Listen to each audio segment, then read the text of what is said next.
Right.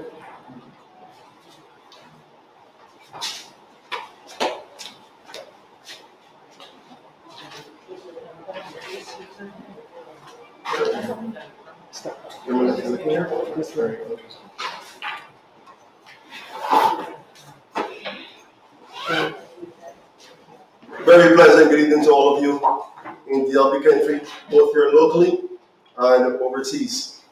My name is Courie Cox, and I will be your chairperson this evening as we discuss the proposal by the government for a republic to be had in Barbados come November the 30th, as we seek to move from a constitutional monarchy to a republic. Before we get into the meat of the matter this evening, I'm going to ask Comrade Reggie Hunt to just open with a word of prayer.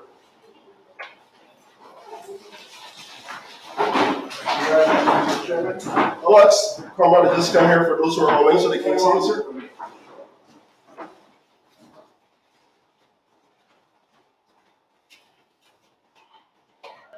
Bow our heads.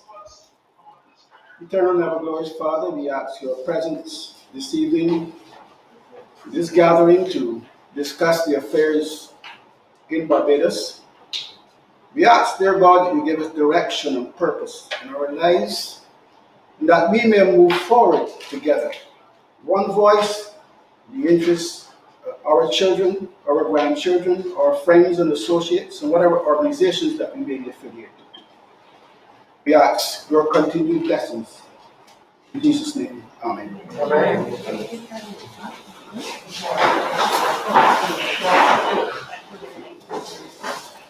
Thank you, Comrade Hunt.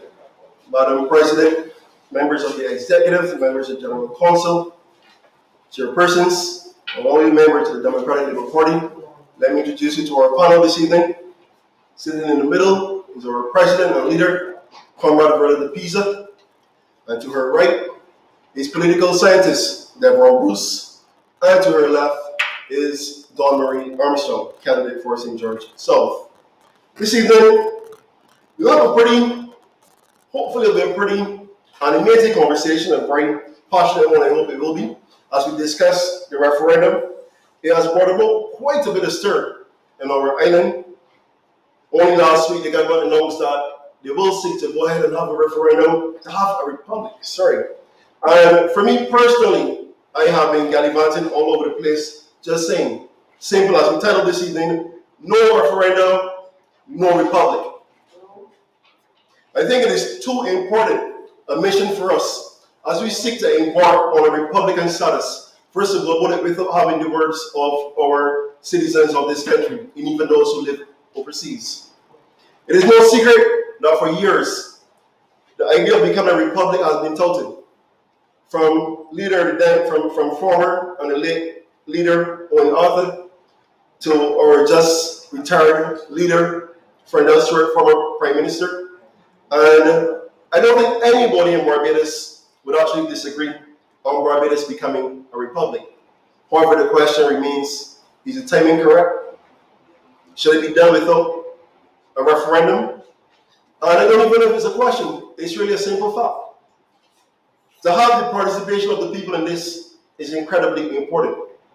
To just say that we're going to follow the Ford Commission, a report which was commissioned in 1994, almost 30 years ago, with a few modifications that we don't even know what they are. But, ladies and gentlemen, I am not here to present on the structure and the methodology by which we should usher in a referendum in our country. That is for our esteemed panel to do. And this evening, ladies and gentlemen, I want to open you to our first speaker. Devaron is going to be the first guy to give us his take. And of course, he will give us it from a political spin, a political, more scientific spin, as to the status of Barbados and its readiness to become a republic. And at this time, I'm going to invite Devaron to give us his initial utterances.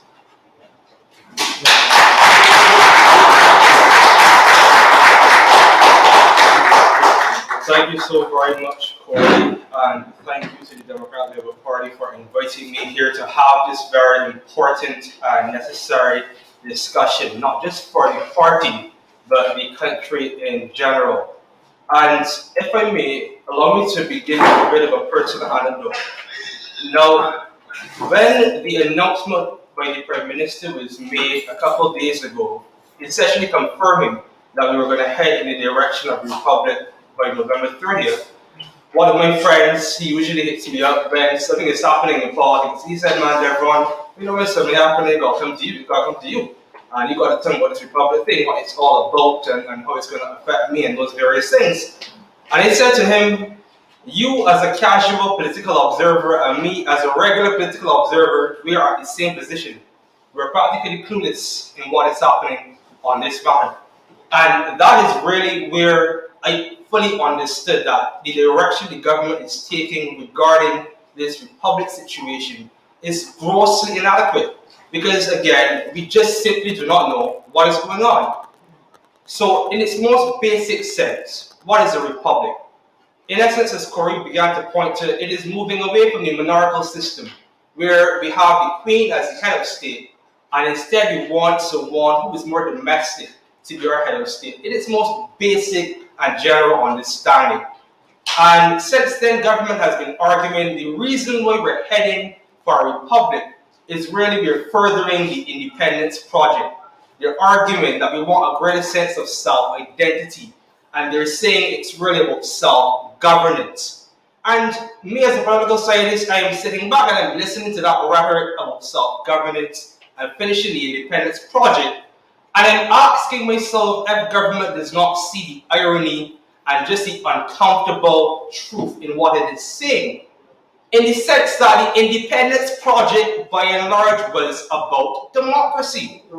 The independence project was about bringing persons on board, persons participating in the political process, because that was absent prior to the independence period. So is it not highly ironic now that they're telling you we're furthering the independence project, we're furthering self-governance in a way by going republic, but in that very foreign fashion, they're excluding people in their activities. And that is fundamentally the problem that we are faced with right now, that glaring irony and contradiction. And why are we insisting on consultation?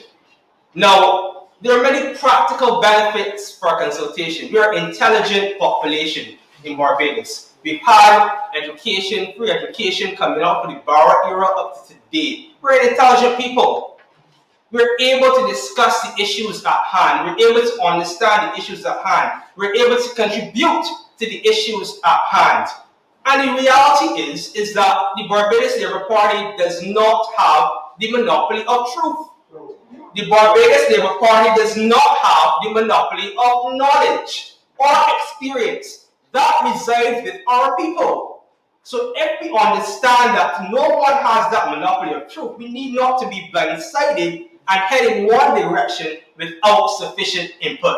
That is why consultation is important, because the people of Barbados are worthy of that consultation and they can contribute in a meaningful fashion in this exercise. Now, the Democratic Labour Party has been arguing for a referendum. And that is the ultimate version of consultation, going directly to the people.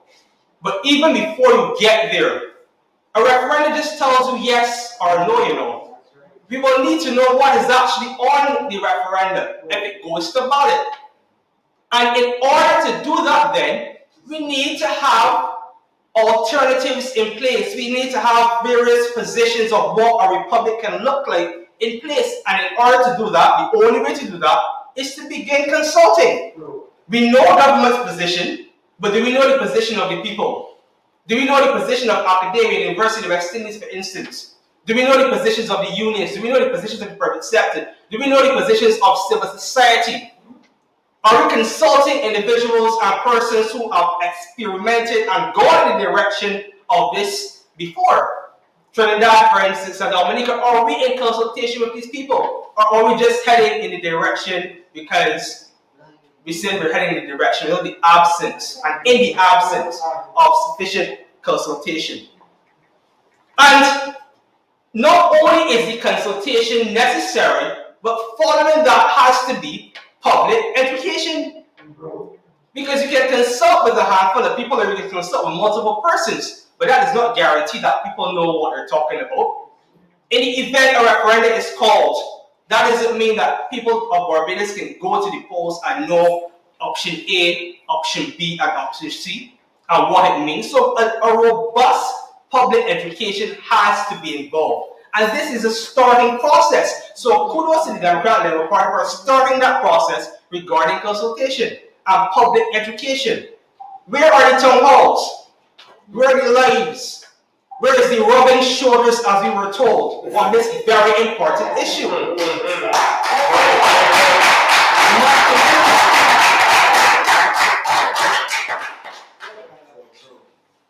And those are some of the fundamentals we have to begin to think about. And interestingly enough, not only are we heading in a direction of the absence of consultation, we have to speak to the fact that government has made a decision and then tell us after the consultation in essence will come after. Decision first, discussion after. I repeat that. Essentially, decision first, discussion after. And it reminds me almost like a lucky dip. You all remember lucky dip? You put your hand in lucky dip, you don't know what you're going to get after until you unwrap it, right? But that is not how good governance works. That is not what good governance is about. If you're about the independence project and furthering the independence project, it has to be consultative and it has to be democratic, not decision now, discussion after. And we need not to head so far in this direction so quickly because there's so many unanswered questions. So many unanswered questions about the Republic. It is not that we're objecting, as Courie said, to the Republic, but it's so much that we do not know. So much that we do not know. And what are some of these questions, for instance? What is the criteria of determining the president, the non-executive president? Are we going to head in the direction where essentially a political person, a heavily partisan political person can be elected as a president, or are we going to go in the opposite direction?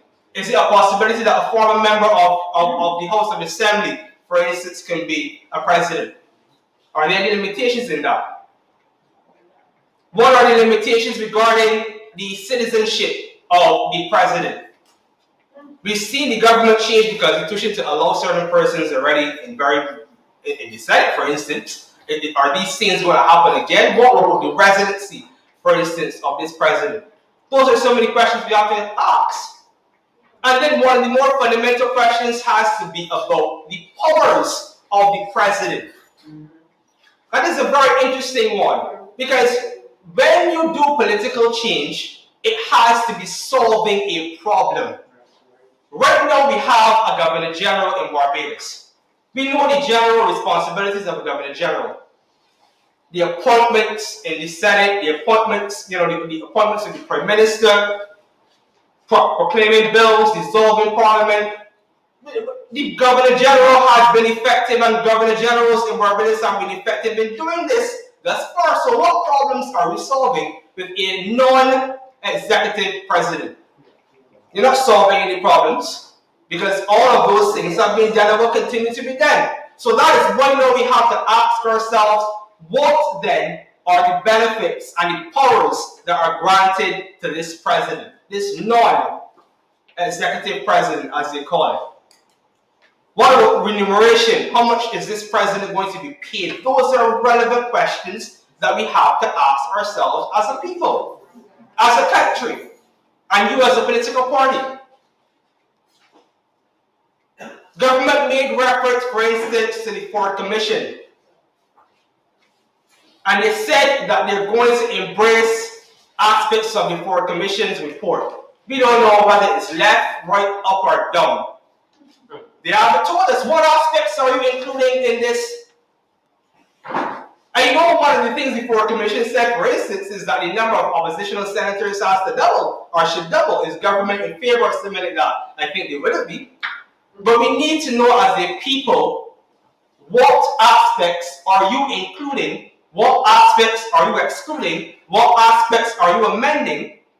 And in order to do that, you have to ensure people actually know what the Foreign Commission is. Me as a political scientist, I would know. The average individual would not. It's something that was published, I believe, in 1998 or 2007 on that line. That's a generation ago.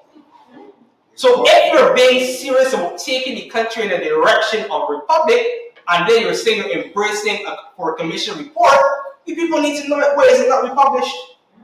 Why are you not telling us what aspects of it you're including? So you have to begin to ask these questions. You cannot head so strongly in a direction without knowing what is coming. We don't want decisions now and discussion after. It's not how governance works. So as I begin to wrap up, the main things that we must extrapolate from today is that stop. Government needs to stop. You know why they need to stop? Because they have not consulted with the public of Barbados. People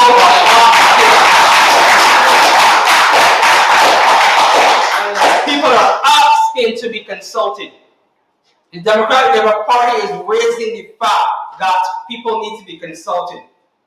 And after stop, it has to be consult.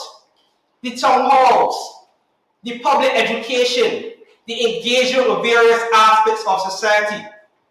After that consultation, you rethink. Because you started at a position, but quite frankly, you haven't consulted to know whether or not people are supportive of that position. So now you have to rethink many of the things that you may have wanted to do, but cannot or should not, because as an elected government, you have to be democratic. So you have to now rethink and then finally implement the republic. But these things cannot be done with an artificial deadline of November 30th. And that is what it is, an artificial deadline. And we need now to think hard as a country and a nation. This decision has implications for generations to come, for multiple administrations to come. And we need to get it right. But the only way we can get it right is if we consult the people of Barbados. So we'll hand over again to Courie. Thank you so much.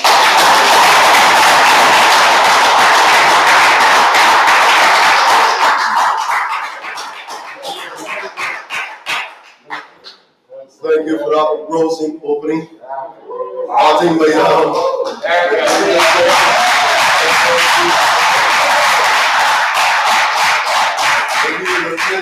this thing for such a young man. Start departing, right? But I mean, seriously, I remember last week I was watching a lecture that was done. It was given about 8 years ago on the potato raids in Barbados in the 20s and the 30s, 1920s, 1930s. As it led into the riots in 1937. And today here, the Prime Minister get up on the platform the same week that we're celebrating and remembering the uprisings from July 1937 to announce that Barbados will become a republic. And it will occur by November 30th. And I cannot believe the audacity by which we would announce something like that as straightforward without even saying that we're going to go for a consultative purpose. And when the Republican Status Transition Advisory Committee was set up, one of the things were to engage the youth groups, engage the businesses, engage various community groups on how they would go about to do this move to a Republican status. And to the best of my knowledge, clearly there was no networking, there was no discussions, there was nothing going on with the people of Barbados. And I see it as an absolute slap in the face of Barbadians. Now you can imagine something as fundamental as this. Do not fool yourself. There are some people in Barbados who do not even know what a republic is, you know. Believe me when I tell you that. There are people who don't even know what a constitutional monarchy is. Something as fundamental as this, there has to be an educational component to advise Barbadians as to what you're doing. I don't know. Real talk. There are those who have no idea and they're wondering, so what will happen tomorrow if we become a republic? How will they look different from me? I have to go back and call my social studies teacher and ask her to come and give some lessons for this government because they are operating in a lazy, arrogant, disrespectful manner. Ladies and gentlemen, I'm going to invite candidate for St. George North, Dawn Marie, Comrade. Sorry. I still have the by-election from St. George North. I still have that fever. It is a problem. Comrade Dawn Marie Armstrong, the new candidate for St. George South. I will invite you to the platform.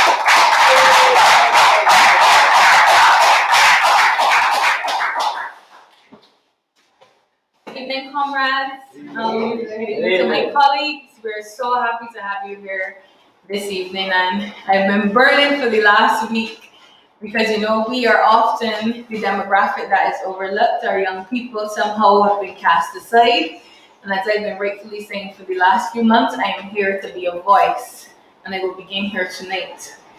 Now, traditionally, the position of Prime Minister has often been one that is beyond reproach.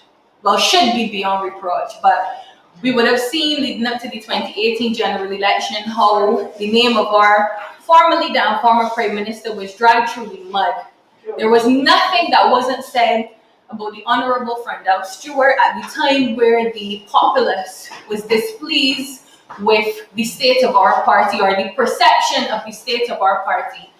And I come here tonight to say that we, as valuable, honorable citizens in this country, are displeased with this administration and displeased with the way that the Prime Minister has gone about announcing this transition to a republic.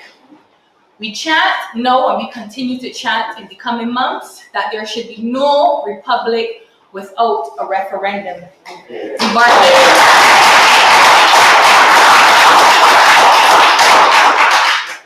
The Barbadian public needs to have a say. I know for a fact, and we all know that the Prime Minister has been called many things within the last few days. Those things I do not wish to recall. I do not have to lower my standards in order to make a point, and I do not have to mention it, but I will say that when we begin to speak, there are certain aspects of behaviors that we notice that really lend to somewhat of an obsession with grandeur and an obsession with extravagance that comes with this administration.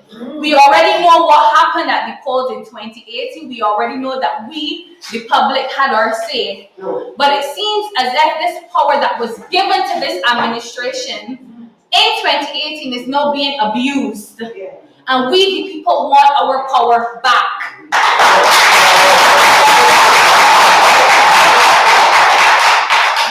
We want to send a message to this current administration to let them know that we are not the servants, but they are in service to us.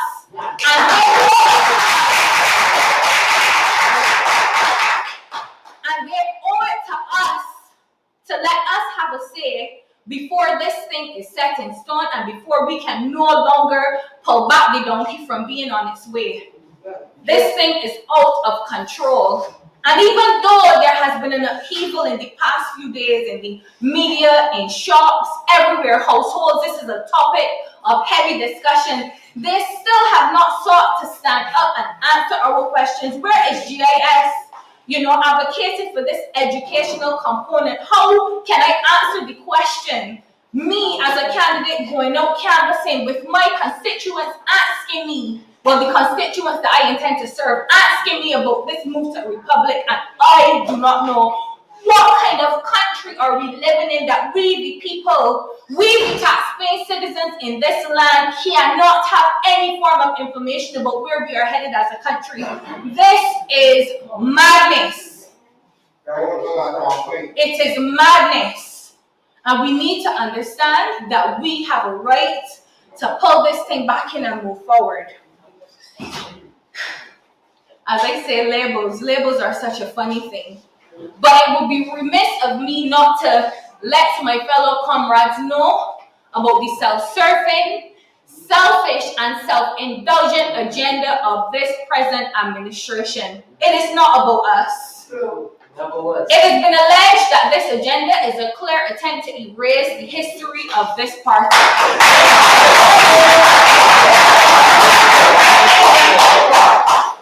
The rich history of this party.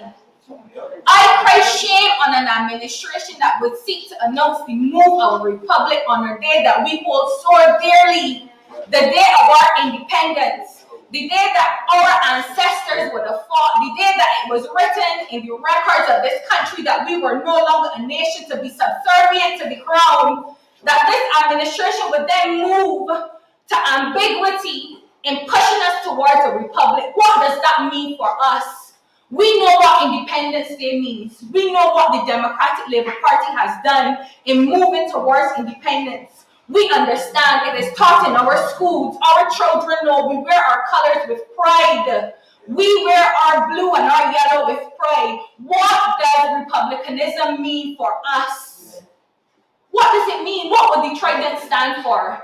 We've already broken away from the crown. Where do we break from now? Do we break from our traditional values? Do we break from what we stand for? What will the legislation look like going forward? What will the constitution look like? It is sad to say that we do not know at a time like this. This is a time for great concern. Now, this country is not a plaything of the present administration. I am not sure if someone hasn't told them, but we are not to be joked about. We are a proud people. We wear our colors with pride. We speak with pride. We carry ourselves with pride. And for some reason, over the last week, this pride has been questioned because we ourselves, a country that has been so proud, as a young woman who has traveled throughout the region and throughout the world, when people hear about Barbados, they know us for our pride. And all of a sudden, we have been brought to the level of a laughing stock because it seems as if our country has no direction. We need answers. This is not a car to be driven with 4 individuals in it. I say we are a ship, and a ship needs a good captain. Yeah. And as far as I am concerned now, we have none. Where is our captain? Where are our crewmen? Everyone has jumped ship and left it to head to shore. Whether we crash or whether we stay the course to land is very unsure at this point in time. As I said, there are many things that have been alleged within the last few days. Many things. But we can say for sure that the work of the Democratic Labour Party in building up this nation is for certain.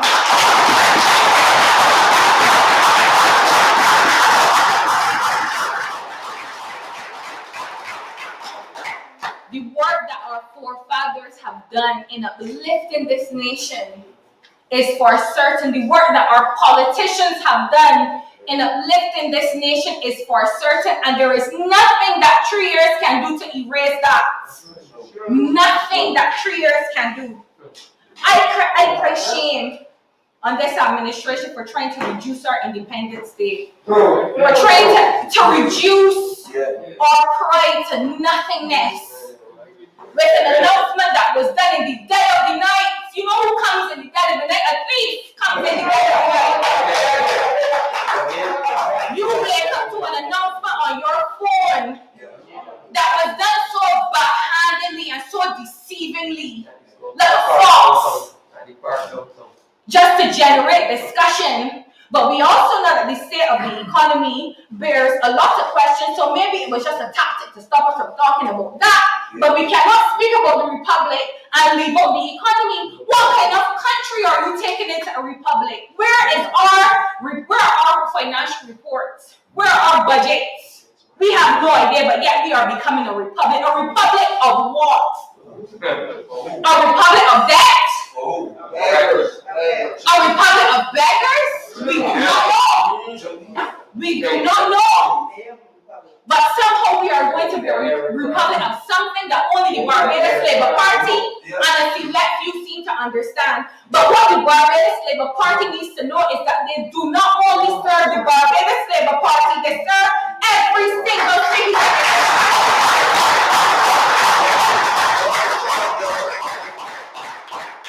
And they answer to us. Ask your questions and ensure that they are answered. I will read reiterate that we are proud.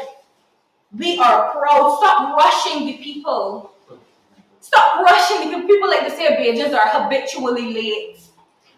We like to take our time. Please, give us that. There is no rush towards a republic. No rush.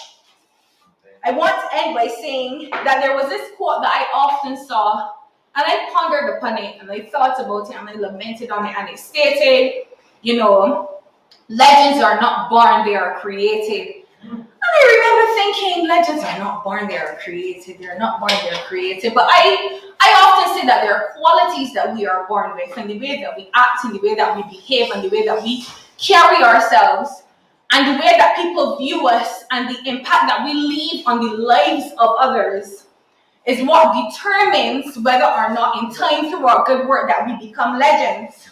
And I thought about how this could be made relevant to the Barbadian public. And I tweaked it a little bit to say that legends are born, but they are also created by the people.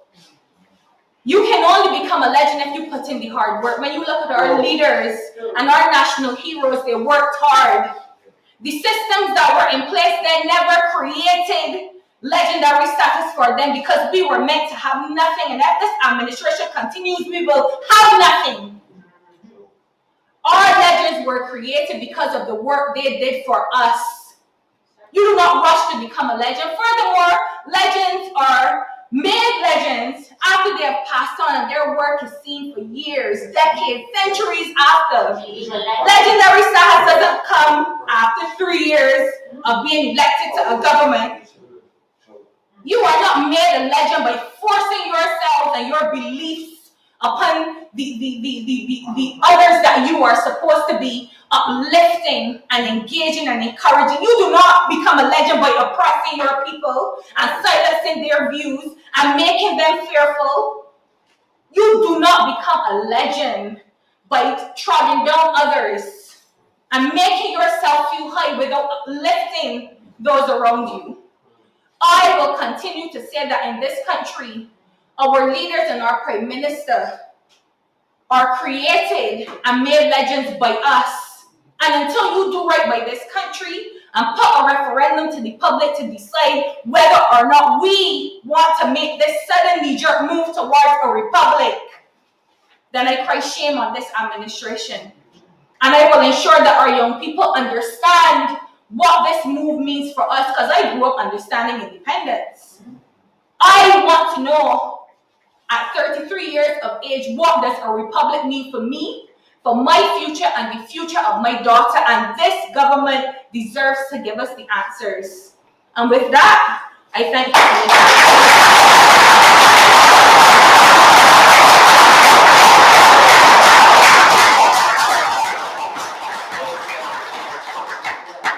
Ladies and gentlemen, no referendum. No republic. No republic. Well said, Comrade Marie. So I guess you guys could do the quick math. If Comrade Marie is 33, it means I'm waiting for a report with 10.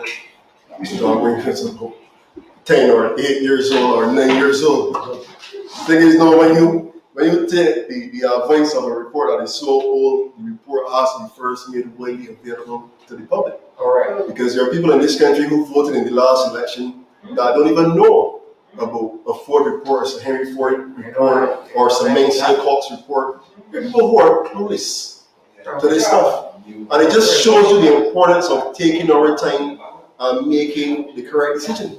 Because there are so many people in this country who don't know the history of us making attempts and speaking about becoming a republic. Right? At the end of the day, what are our priorities?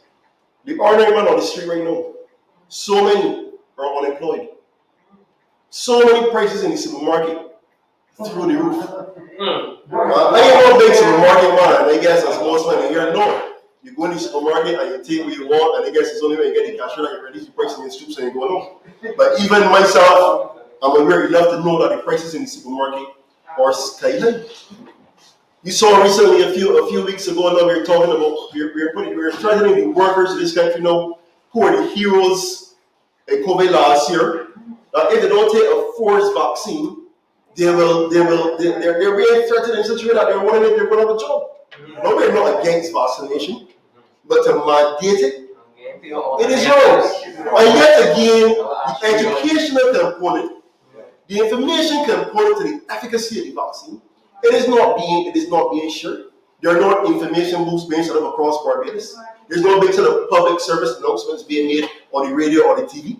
We have GIS. We now have the PSC. I think that's the short for the Public Affairs Department that was recently created. So we have more than one avenue now by which we can get information to the people, but yet still people don't have this information.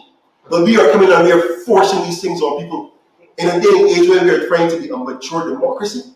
We say we want to be the shining beacon for the world, a small island fighting against our own small little bit.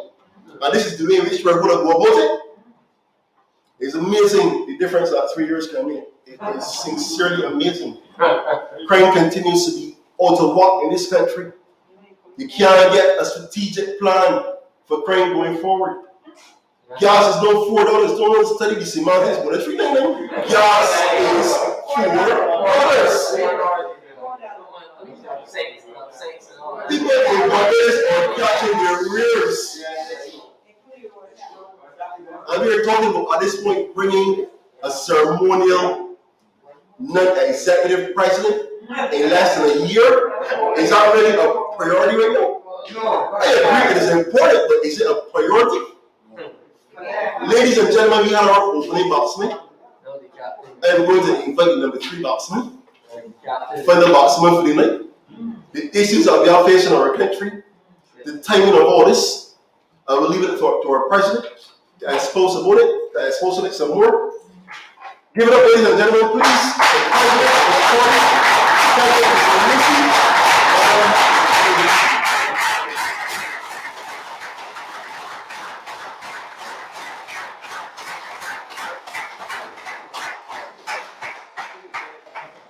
Thank you very much, comrades, both before me and online. Now, in September last year, we had an unusual move, not an unconstitutional one, but an unusual move of having a second throne speech. And it came 2 years into a 5-year scheduled term. And it signaled, we thought, a wholesale change of direction for the governing administration. Because really that is what a throne speech does. It sets the tone for the term. It sets out the policy direction that a government intends to take. And then following swiftly on from that was nothing. One of the features of that throne speech was that Barbados was going to move to a republic. Truth be told, since the 1990s, when I was at school, Barbados was toying with the idea of a republic. It is not a new conversation. But clearly, if we have been talking about it sporadically, because it hasn't even been a constant conversation, if we have been talking about it sporadically, I prefer to use the term romantically, because it didn't seem as though anybody was really taking it seriously. At the end of the day, we had, 2 commissions and now 3 on it. That will tell you how seriously we were taking a move to the republic.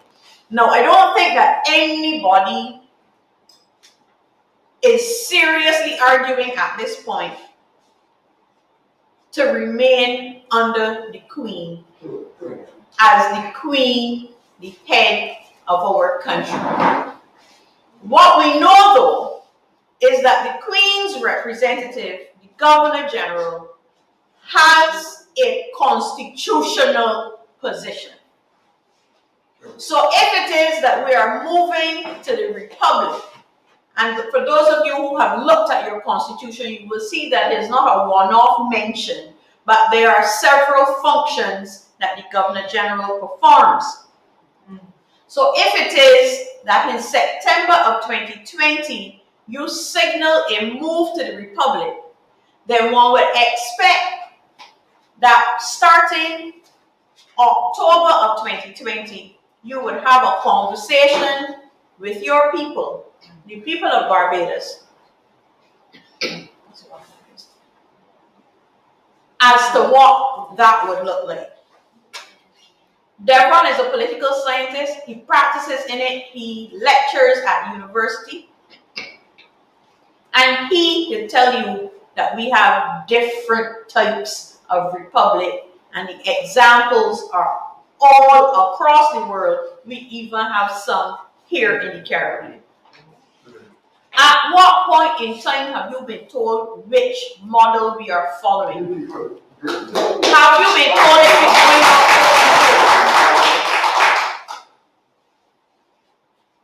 From September 2020 until almost September 2021, virtual radio silence from the government. And then we have a brand new commission set up in April, May of 2021, which has yet to report to the country. The Williams Commission, as far as I am aware, has inked nothing besides a letter that I saw to the private sector. They have inked nothing that we could call a report. So we have a brand new commission set up after 8 months that still cannot satisfy us that they have carried out their mandate, and yet we are at the point where we are being told that in November of 2021, on Independence Day no less, we will be moving to a republic status. We don't know how, we don't know what, we don't know where, but apparently we know when. Because the Governor General is in our Constitution, I have to ask, how are you planning, Madam Prime Minister, to remove the Governor General before you have a new Constitution in place? True. How are you going to get it done legally? Because despite the results of the last election, we still are not in a dictatorship. It is not a decision that one person can make. It is not a decision that any country should take lightly. And you cannot tell me seriously that you will appoint the first president absent a constitution. It would be an illegal act. Correct. And any major constitutional change that we make at this point, and I'm not talking about the occasional changes that we make, I am talking about fundamental changes like moving from a Governor General to a president, have to be considered changes because they are lasting in their impact. This is not a change that we expect to go back to in another half of a century. We need to know what it is we are getting, and it has to be more than saying that it will be a non-executive president, because we need to know exactly what that means, especially since it is not as simple as a name change. If you think about it, Royal Barbados Police Force, Her Majesty's prisons, it is more than a name change. It comes at a cost. That is a modification, just a uniform, if nothing else, of our armed services. never mind stationery, never mind all of the constitutional commissions and committees led by the Governor General. What is the cost to moving to a republic? Can Barbados afford it at this time when we are already in an economic crisis, partly not of our own making, but exacerbated by bad decision making? Correct. Do we have the funds? Can we afford to do it now? And then you tell us, and I have to say in the most backhand, by the way manner, because it was not in the contemplation of our people on the day of national significance, contemplating spilled blood in our nation. To mention two words that for those of us who follow international politics have a meaning outside of democracy, and I am speaking now about the term electoral college. We know what that did to democracy and what it continues to do to democracy in the US. And even if it is that you intend for it to be in a different manner, as you stated, that it will be a parliamentary decision and you just simply calling them the electoral college, which makes me wonder what you're changing the name for. You have an overwhelming majority in parliament. That signals to me that you have an overwhelming influence over who becomes the president. And I want you all to keep in mind the times that we live in and the context that any legislative change is occurring under at present. In March last year, this administration took a perfectly good piece of legislation to deal with emergency management and amended it to give the Prime Minister sole powers to make certain decisions. We are still under emergency management. What is to stop the Prime Minister from making the decision on her own? What is to stop the Prime Minister from influencing ministers who already display all of these signs that they are under her thumb? What gives us confidence in that climate that we are not receiving a political appointee as our president? All of this, and I share Dawn Marie's concerns, all of this to handcraft a legacy. Because the economic situation isn't working out how you thought it would. Because you expected that you would be the savior of the economy of Barbados. Because that has not panned out in the way that you expect. You cannot craft a legacy that is conferred on you by your people. Errol Barrow spent time reshaping a whole nation. His honor came after death. We have to be mindful of these things. The change to a republic seems to be the direction that we wish to go in. The Democratic Labour Party has on many occasions endorsed a move to a republic. Never have we ever contemplated doing that without consulting with the people. Correct.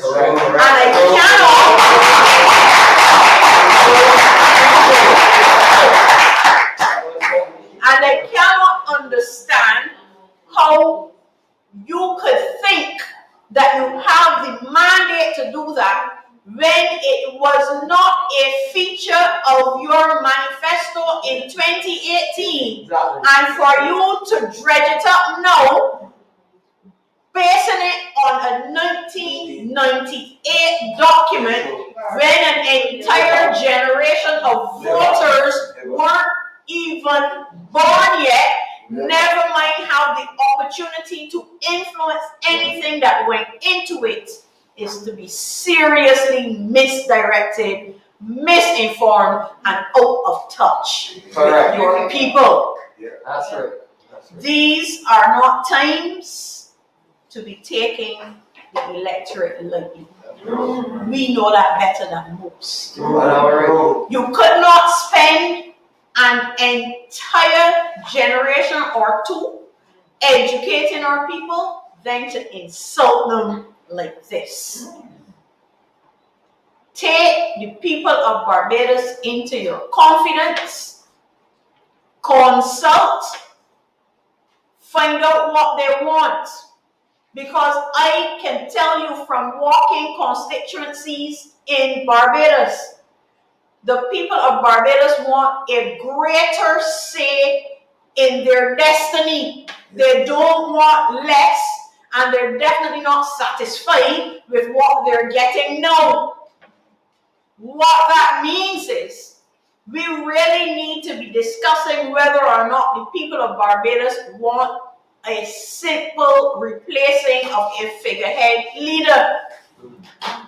We may have reached the stage in our development where our people want a more involved head of state. Has that been considered?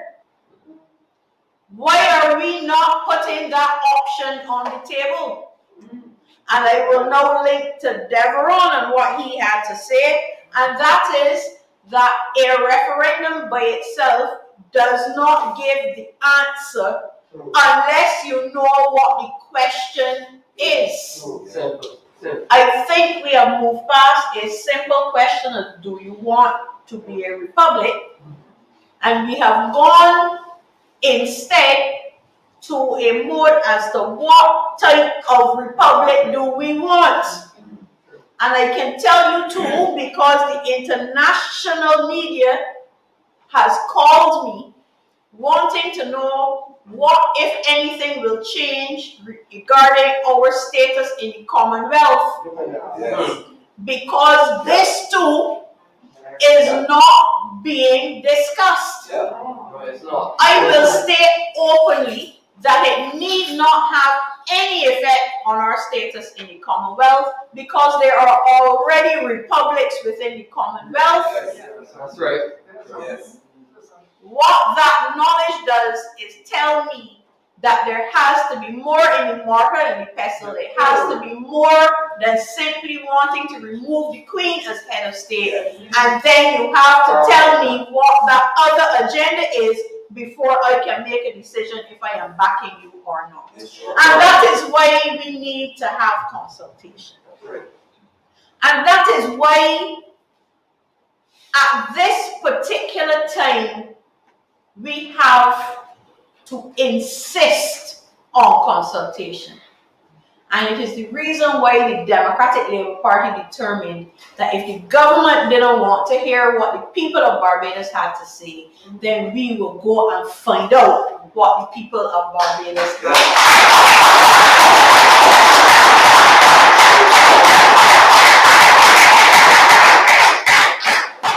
The expectation then is that this is just a start. We need to get into the communities and find out what our people want. We can say that we prefer an executive president who has functions, who makes decisions, who is a check and balance, we can say that. But if it is not what the people of Barbados wants, then we too will be shoving something down their throats. Sure. The only way to find out what the people of Barbados want is to ask them. That is why the Democratic Labour Party supports a referendum, why the Democratic Labour Party insists on consultation, and why the Democratic Labour Party will get the show on the road if the government can't find the interest to do it.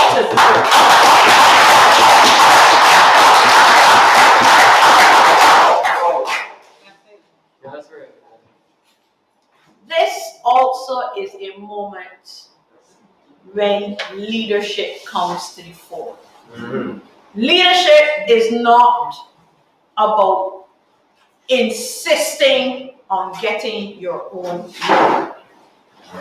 Leadership is not about making determinations for people without consulting. Leadership is about understanding how your people feel and working with them towards solutions. Leadership is deciding what is important, setting about in an orderly fashion towards it, and making determinations about where priorities lie. I say this because for Barbadians who have watched the show for the last 3 years and are now into the 4th year and realize that apart from blowing hot air from north, south, east, and west of Barbados, that this administration seems to have no interest whatsoever in producing any integrity legislation in this country, in realizing that there is no interest whatsoever in the present administration in allowing our people to experience freedom of information.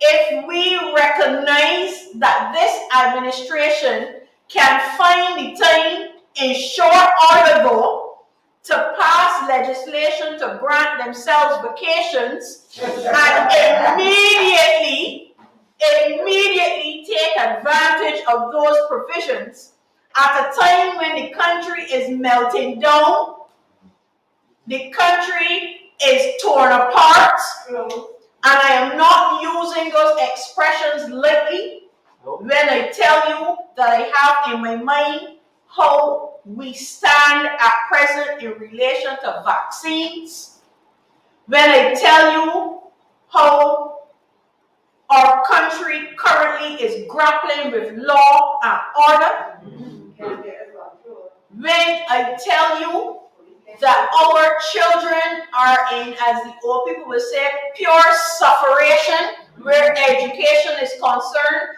because we thought that simply replacing a face in a classroom with a face on a screen was going to address the deficiencies in our education system, and then finding out for yourself by having a test that it didn't work. But there are no steps or strides to fix these issues, but you go on vacation when the country is in turmoil over the republic, says a lot about leadership. It is not just about running and hiding. It is about that dogmatic positioning that when you say got to go. That's right. So you don't have to stick around and hear it. You don't have to be here for the fallout. You have issued an edict, and it must be followed. That's right. This is the time when a leader should be in her seat.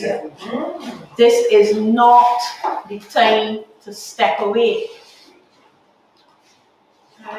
We need to watch these things carefully. We need to insist that we have these conversations and that we have them now. There is no need to rush to the Republic. We haven't come to this subject in any serious way in at least 15 years.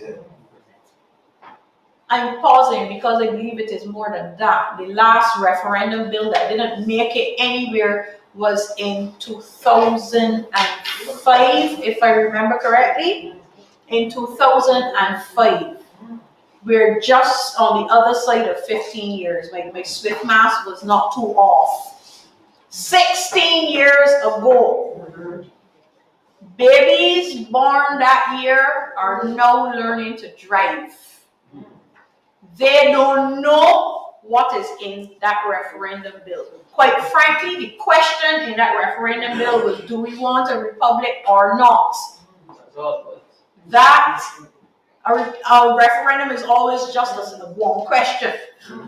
And that is why the framing of that question is important. But we cannot use old stale information to make brand new decisions, especially when we have a world that has moved well past where it was in 1998, well past where it was in 2005, well past where it was in March of 2020. And we cannot take for granted that the same conditions apply or that people want the same things that they did back then. The Democratic Labour Party supports consultation. The Democratic Labour Party wants to hear what the people of Barbados have to say on the topic of the Republic. And the Democratic Labour Party most assuredly does not support the erasing of history by plunking it down on top of Independence Day. You have 364 other days. Pick one.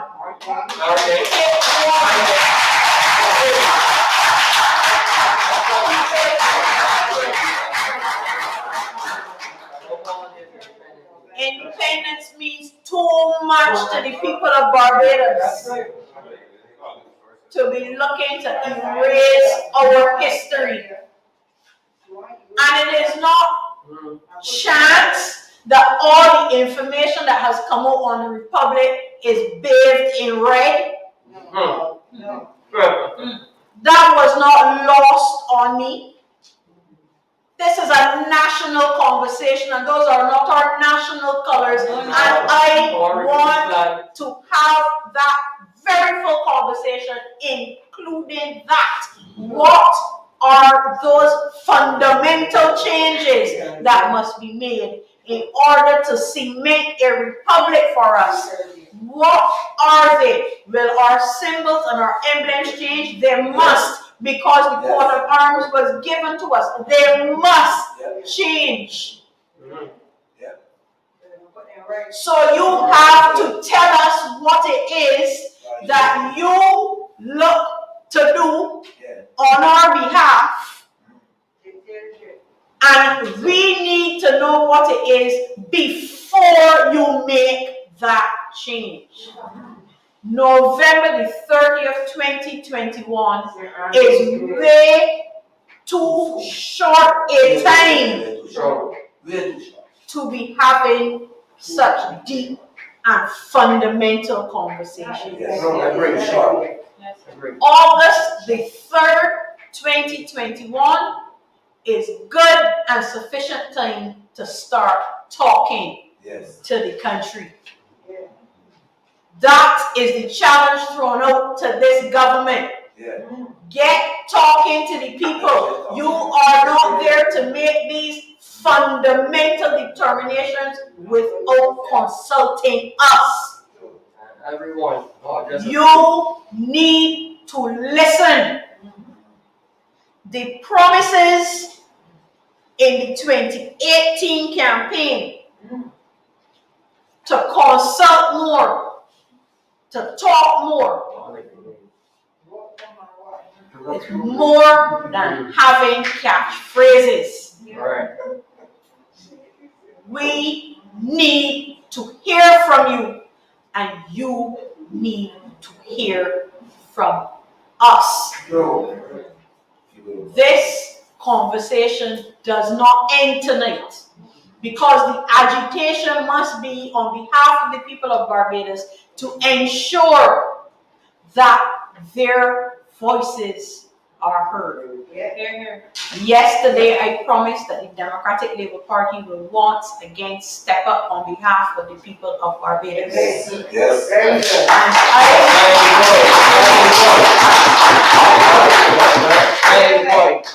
I remain committed to that position. Those of you in front of me and within my hearing who have a passport will know that those first clauses speak to the relationship between the Democratic Labour Party and the people of Barbados. Correct. The ultimate goal in anything that we do must be to better our people. That's right. Yeah. We therefore cannot support a move to a republic on the 30th of November 2021.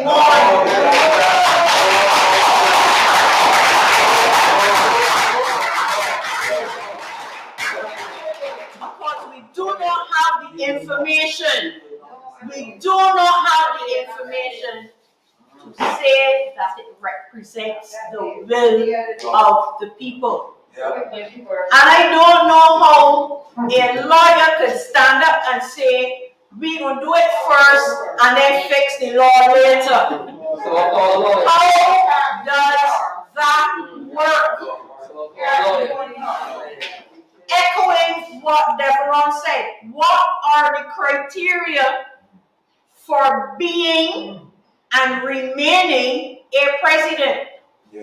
What are your time frames? Because it cannot be 4 years like you say. 4 years is too short. If it is just a ceremonial position, why do you need to change them out so often? There's a cost attached to all of these things that we are not hearing about. This is not a monopoly space on a board. This is a country full of living, breathing, thinking people. That's right. These decisions are weighty decisions and cannot be left for one person to make, for 30 people to make, for even at the 21 to make. It is not enough for changes that we expect to last for centuries to be treated in such a flighty manner. And we're going to do it in 3 months' time. It cannot be. It is not right. Our country is not ready for this. We have much larger issues to grapple with now in any event. Fix the economy. Diversify the economy. Give our children hope instead of anxiety. Give our young people options. We have a lot to fix. We have a little bit of money. A lot of it belongs to somebody else and we have to pay it back. Can we afford it now? We cannot afford it now. The timing is off. The timing is wrong. Nothing that has been put in the public domain is enough to satisfy us that this is the correct decision. And until such time as we hear from the people of Barbados that this is what they want, the Democratic Labour Party will continue to speak up and speak out against the move to a republic on the 30th of November 2021.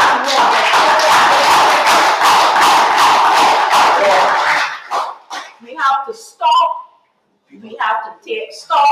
We have to hear what our people want and then put it into practice. And so we throw it out to the government. Respond to us today before we need to come back again and go to the people directly and hear what they have to say. Do your job or we will do it for you.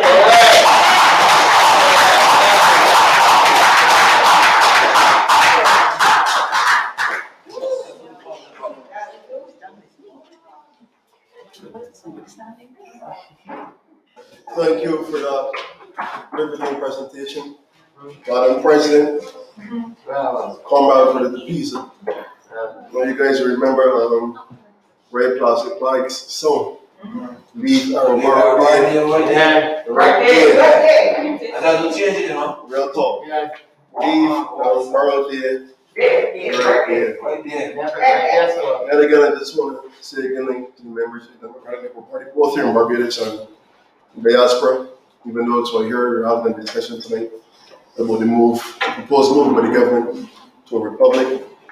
And our position of the position of this party cannot be confused, it cannot be misstated. It is simple. No referendum, no republic.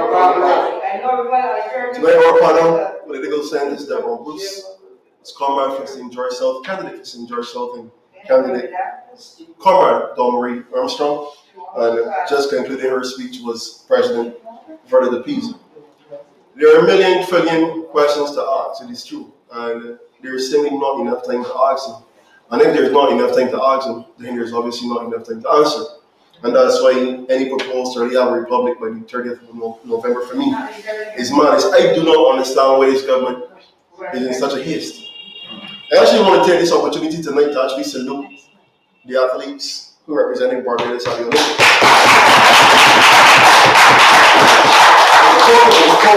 We talk about the cost transition to a republic. I suspect that despite all the rubbing shoulders that was done, we're not going to get information on that. Despite the transparency that they say we must have in this country, we're not going to get an answer for that.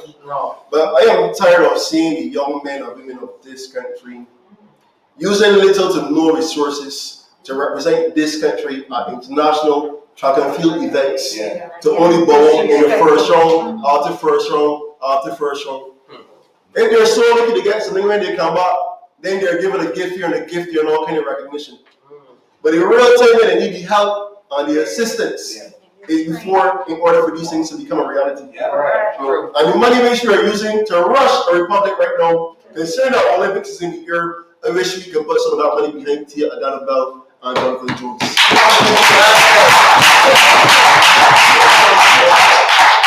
This topic not only touches us here on the panel. It is time I stand for our party, the members of our party to come out and rally to support each other. We know how to get out of these four walls. We have to get on the back of some flatbed trucks. We have to get on the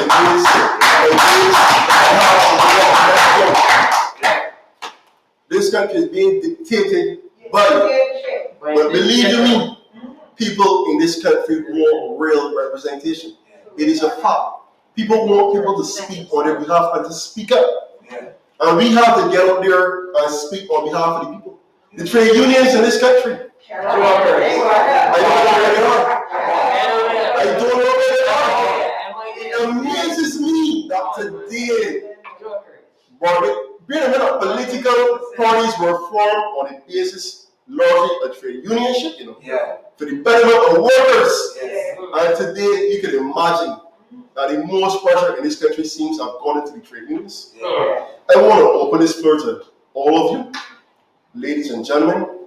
Feel free to ask any questions to the panel that we have here, and certainly our ladies and gentlemen will answer as adequately as possible.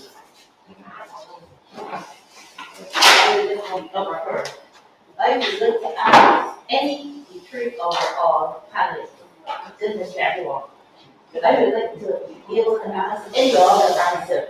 If Barbados turn into republic, because from what I hear,